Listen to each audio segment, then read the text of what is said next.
Hi, I'm Christian Brindle with Christian Brindle Insurance Services. And I'm Glenn Shelton with Lead Heroes and Hire Heroes. And this is Taco Tuesday. Let's talk about insurance. This is a show all about growing your business as an insurance agent and bringing you up-to-date marketing trends. We have great guests. We have sales experts. We'll talk about all things pertaining to senior insurance and other lines of insurance. We're trying to help you grow your business, and we are excited that you are here to watch our content.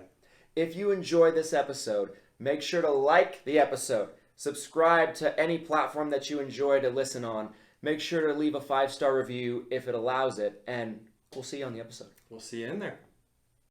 This video is brought to you by none other than Hire Heroes, you guys. Hire Heroes is your one-stop shop when it comes to virtual staffing and making sure that you have qualified talent with your business. One thing that I love about Hire Heroes, you guys, is they've actually gone through the process already of vetting and making sure that your staff member is well trained to best fit your needs. Whether you need help with social media work, posting things on your accounts, responding to people that send messages to your social media accounts, whether you need help with data entry or a multitude of other things that they're qualified to do, Hire Heroes has got you covered. If you're having trouble finding quality talent and number two, affording to be able to run payroll for that talent, Hire Heroes has got you covered with an affordable alternative to have a virtual assistant working for your business. There's a link down in the description of this video to where you can learn more about getting your own VA through Hire Heroes. I certainly recommend it. They're what we use in our business for all of our virtual assistant needs, and you will want to make sure that you check them out today. Hey, what's up, everybody? Welcome back to another episode of Taco Tuesday. Let's talk about insurance. I'm Christian Brindle. I'm joined with my co-host, Glenn Shelton, founder and operator of Lead Heroes and Hire Heroes. And today, guys, we're going to be revisiting Robot Patriot Insurance. No, not really, but we can if you guys want us to. We're talking about AI again. Update on artificial intelligence. Glenn, I've had so much to say about this since we last recorded our last one. I'm sure you have as well.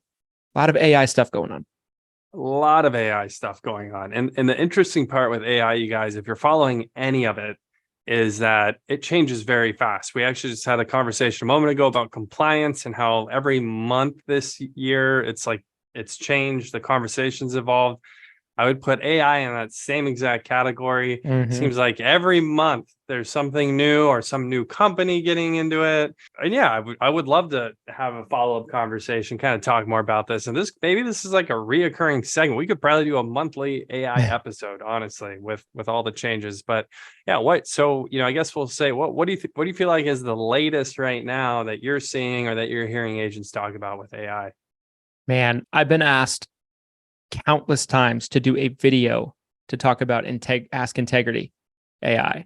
So that's, of course, something that's on my mind. That's something that's come up. Chatbots are something, that we could certainly talk about. Chatbots, AI chatbots. And we have one now that's tied to the Christian Brindle Insurance Services business page. His name is Sebastian, and he can answer your Medicare questions. Do not go to our page and test him, because you will end up in our automations. And I promise you will. Why Sebastian, by the way, though? Why is the name Sebastian?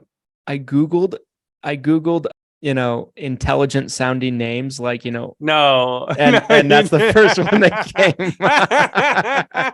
I thought it was provided to you. You actually... No, I picked it. I picked the name Sebastian. Oh my I Googled articulate sounding names, You're killing me, dude. That's hilarious. That's the first one that came up, so we chose Sebastian. Little Mermaid, the crab on Little Mermaid. Oh yeah, that's great. That should be like his avatar. It's like the crab. I'm embarrassed for you right now. I was so sure that name was out of the box. I was so sure that name was provided to you. No, you picked it. By the way, guys, I want to stop for a second and mention, some of you might be like, what's AI? AI stands for artificial intelligence.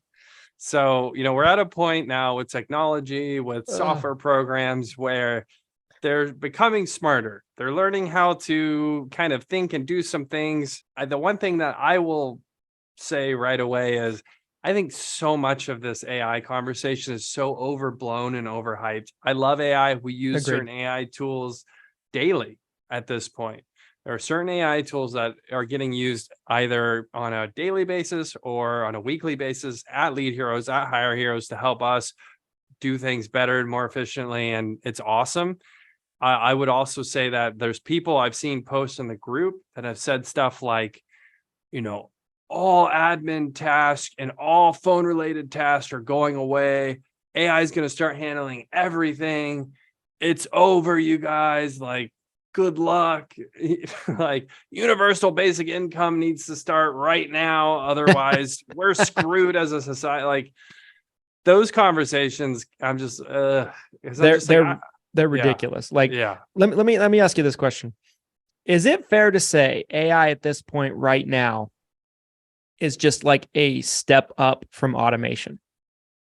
Yeah, I think natural progression. 100%. I think it's a smaller jump than people. I guess here's the disconnect, because again, most of us aren't programmers, but I think if you actually understood how the software is working on the back end, where it's kind of like, I think it's operating in simpler terms than people understand. I think people see the machine working and they're like, ooh, it's like we're standing around the fire for the first time. You know what I'm saying? It's like, ooh, look at the machine. It works. Like, okay, yes, this is cool. Like ChatGPT, yeah, see, like that's awesome. It's literally from one prompt can generate a text response that's coherent. Like, that's cool. But the flip side is that I think that actual technology on the back end isn't as complex as it needs to be to fit the narrative that a lot of people are trying to put out there, that the robots are coming, Patriot Robot Insurance is real. It's going to start writing 10,000 apps a day. It doesn't need you anymore. Like, that's so far from reality. Mm-hmm. So it's that's what's tough, I think, about this conversation. But continue with what, talk about the chatbot, about what else you're seeing, and yeah, let's keep going. So at the time of recording this, we're actually experimenting with running ads and to where they're messenger ads, where we basically funnel them into the chatbot. The thing about the chatbot is we're continuously having to teach it things. Like, we're trying to continuously update its prompts, update its responses to where it's going to have an easier time responding to certain things. And that's always a challenge, right? Because we don't know what people are going to say. There's somebody that sent a message the other day that said, the AI asked it a question and it said, no thanks. And it spelled thanks wrong. And it didn't know how to respond because it's not a word. What the person said. I could look at it and tell what they were trying to say. Right. But it was somebody that was like, and just put in some nonsense word. And the AI was like, you like, it's almost like, yeah, right. Exactly. So overloaded the brain. I think the potential of it is huge. We haven't really gotten a ton of headway with it so far, but we've spent a total of $200 on the ad so far. Oh, that's so early. It's early, right? So we need to give it more time, and that kind of thing. What we're trying to let it do is we're trying to have it pre-generate appointments for agents. And I think as we play with it, as we mess with it, as we experiment with it, I think it can become something that'll be really good and very, very profitable for us. We're still working on it, and it's just a process. And essentially the way that it works is it's linked to our Facebook business page. So if you go on our Facebook business page and you go up to it and you say, hello, it's going to respond back. And it's almost, there's certain things we're trying to get it to do where it's almost too good in some cases. There's an agent the other day that went and chatted through it a couple days after my birthday. And they're like, hey, Christian, happy birthday. And the AI comes back and it's like, thanks so much. It's like pretending to be me. And so we're trying to teach it not to do that in the prompts, like stop it. And it literally went from A to Z, booked the appointment with this agent.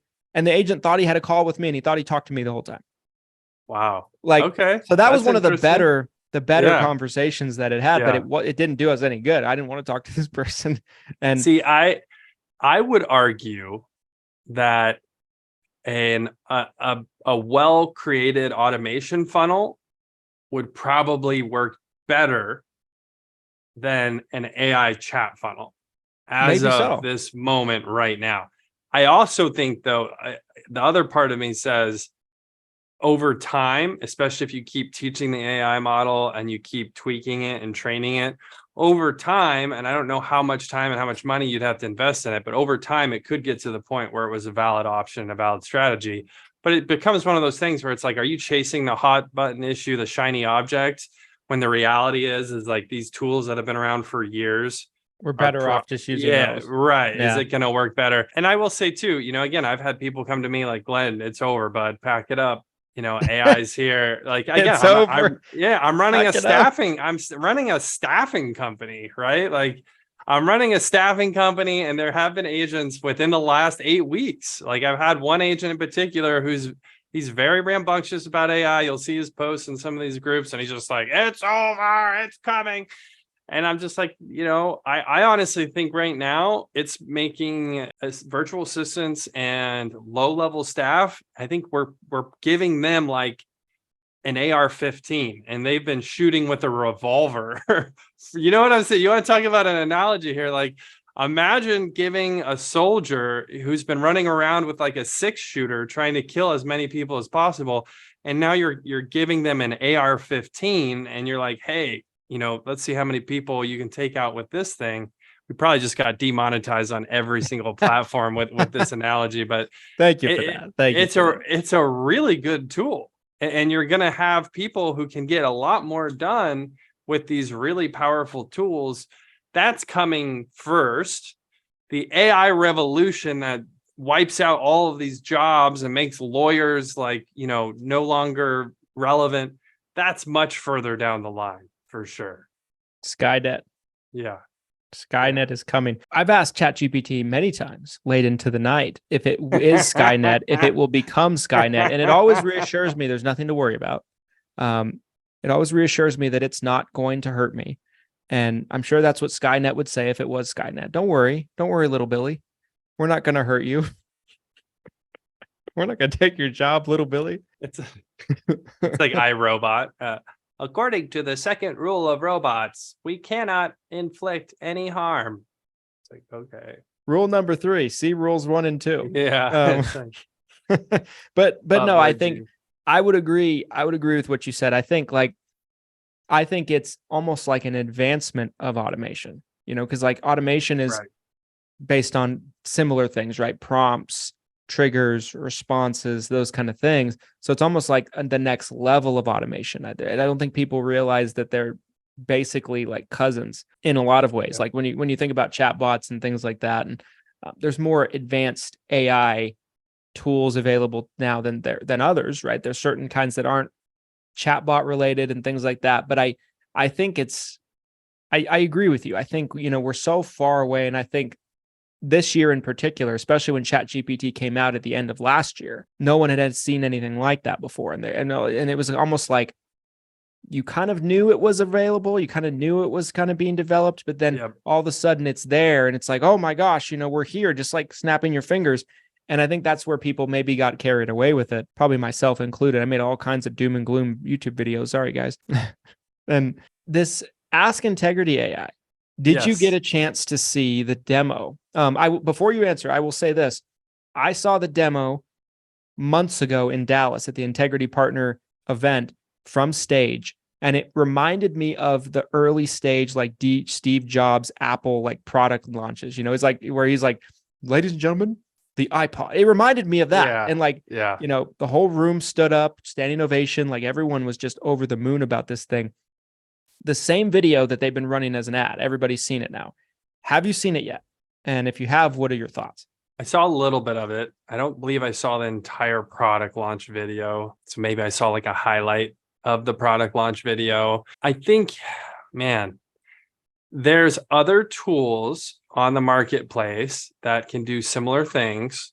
Some of it is also like different tools. It's almost like they consolidated some of the existing tools on the marketplace, I guess, and they kind of put it in one spot. A lot of what we're seeing, again, in the marketplace in general is consolidation, right?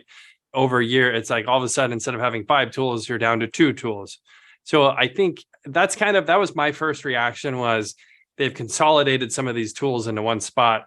And the other reaction I had too is that maybe this is a big deal over the course of time, right? Maybe this, what starts now and the launch of this tool, maybe 2 years from now, it's, every agent's using it. And if you're not using it, you're so far behind. What are you doing? But I think it's also one of those things. It's early and it's so easy with marketers today. They just want to put AI in the title of everything they're doing too. Like, even if it's not an AI related thing, it's just like AI, like they're just trying to get attention from it. So I think it's early. I think we'll know more over the next 6 to 12 months. I think the whole AI landscape will continue to evolve. Like I said, it's changing every month.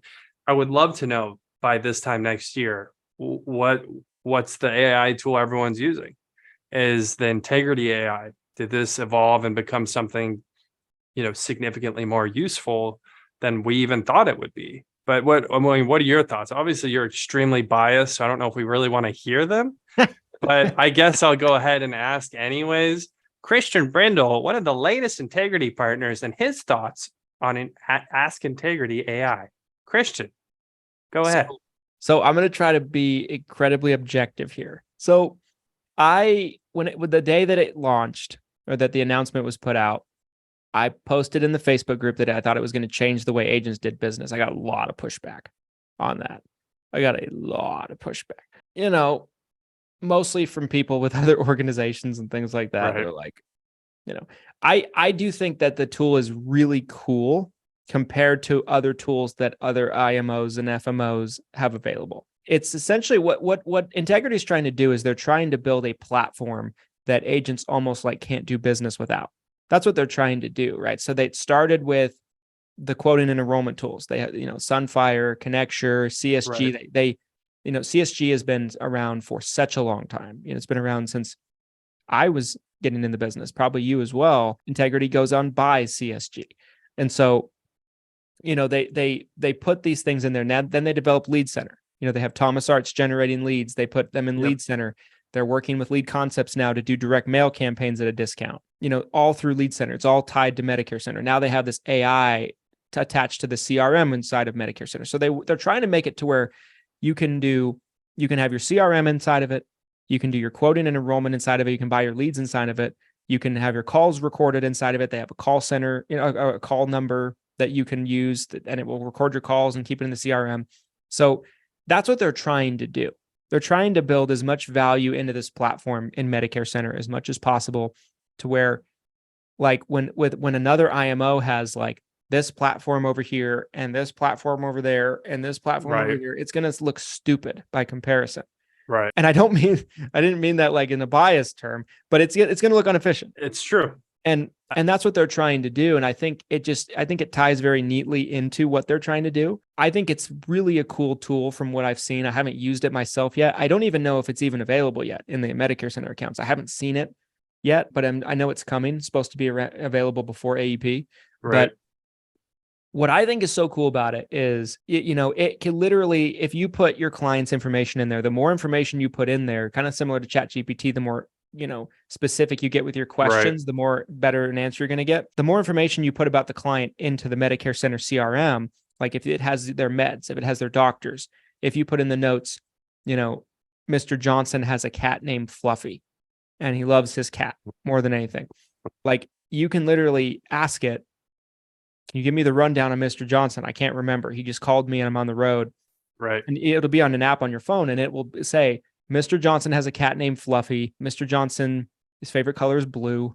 It'll just regurgitate these facts about Mr. Johnson. It'll rerun the drugs and the doctors and give you the best Medicare Advantage plan for him when you're reshopping his plan. Like, there's a lot of cool things, I think. Is it something that Sunfire can't already do? Yeah, Sunfire can do those things in terms of doing the drug comparisons and the doctor checks and things like that. I also feel that we've talked about this on the past on this platform, that most FMOs know that their agents can't sell, right? We've talked about this, and the numbers might be a little subjective, but it's 70%, 80% of agents can't actually sell. Like, they don't have salesmanship abilities. The AI can help with that, And so like I saw Robot Patriot Insurance Group can help with that.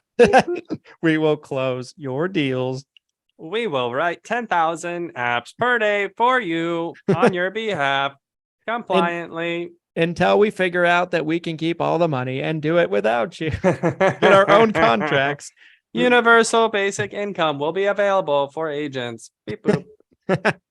But like the AI will have the capability of listening in on a sales call and giving suggestions on how to overcome objections and what to say next. Like, I thought that was really cool. I heard the feedback from some others, people that are great salespeople in the industry. They're like, we teach these agents how to sell. It doesn't need that. I get it, Right. but 80% of agents can't sell, and most groups know that. And so I think it's just like a tool that can help with those extra things. So I think it's a really cool tool.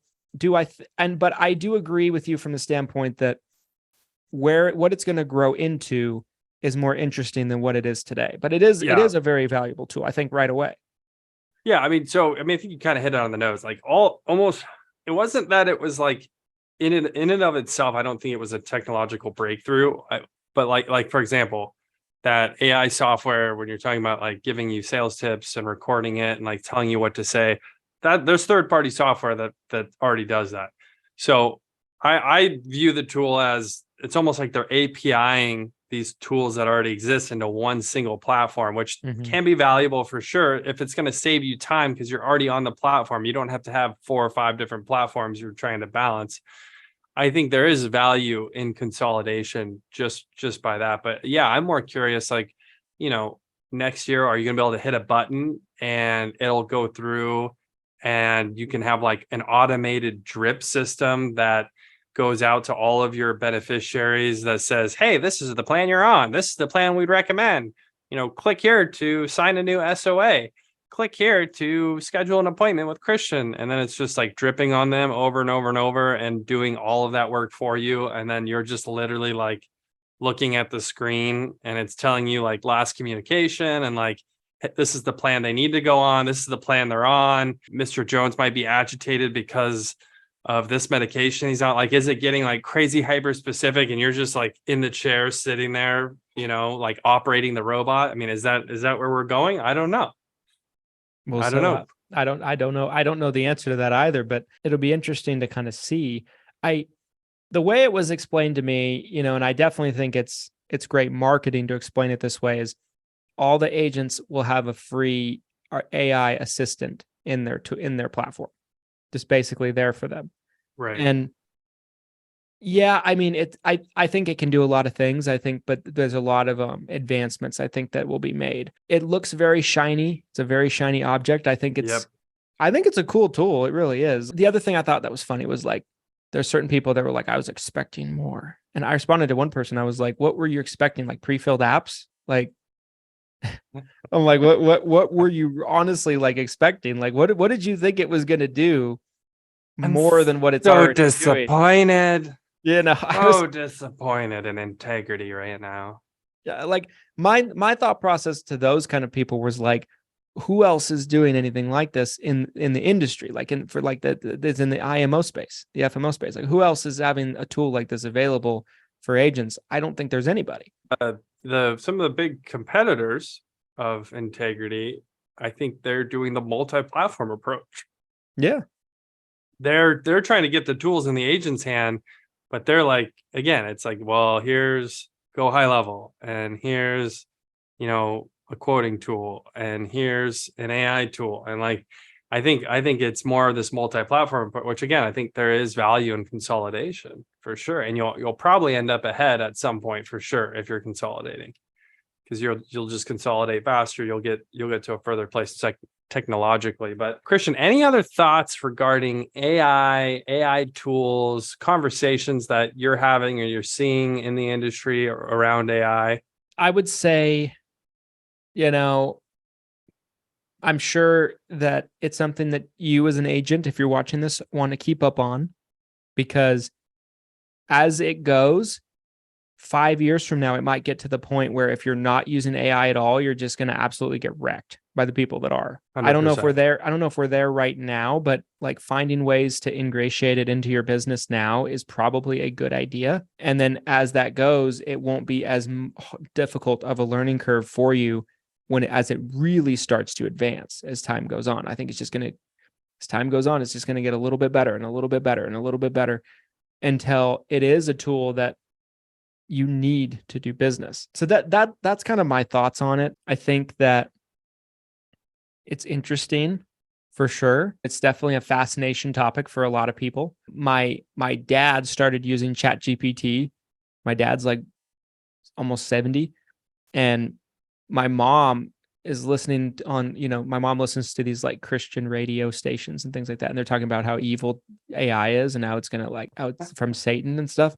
And so my mom is like nagging him to not use it and uninstall ChatGPT from his phone, because it's like going to take all his information and everything. And my dad's like, it's so cool. Like and so they're like butting heads about this like constantly. That's hilarious. So I think it's one of those things where like, it's where the future is headed, but right now, just find ways, I think, to integrate it into what you're doing right now. And I think you'll be more prepared to be able to keep up as we go. Couldn't agree more. I think it's something everybody should be trying to stay up to date on. Everyone should try to be a part of the conversation, because for sure at some point there's going to be some major technological breakthroughs. I think it'll always kind of be a little different than I think how people try to hype it up or the narrative that a lot of people consume.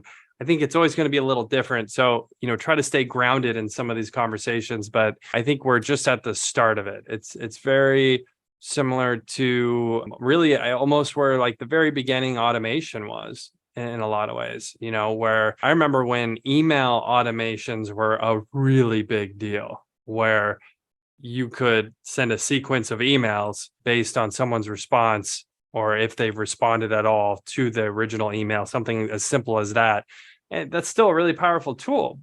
But here we are, it's been many years and there hasn't been a ton of change yet. So again, I just caution the audience, anybody listening to this, to be wary of AI on both sides of it. Be careful of missing the boat. Be careful of driving that boat into the bottom of the ocean, because it wasn't what you thought it was. So like, just be on the boat. But yeah, that's kind of my final on the thoughts. boat. Don't fall off the boat and drown. Guys, do not get in a small submarine and try to go view the boat at the bottom of the ocean. My gosh. That's a crazy story. Yeah. So I think that's kind of final thoughts for AI, you guys. As always, guys, we appreciate you if you made it all the way to the end. If you enjoyed this episode, we really need you to smash the like button for the YouTube algorithm. It helps more agents like you find this information that really might need it. Their careers might be over tomorrow if they don't find the video, and you could stop that. So save a life, or save a career, not a life, but a career. And we'll be back with you next time, guys. Thanks so much for watching, and here's to eating tacos and selling insurance. Later, guys.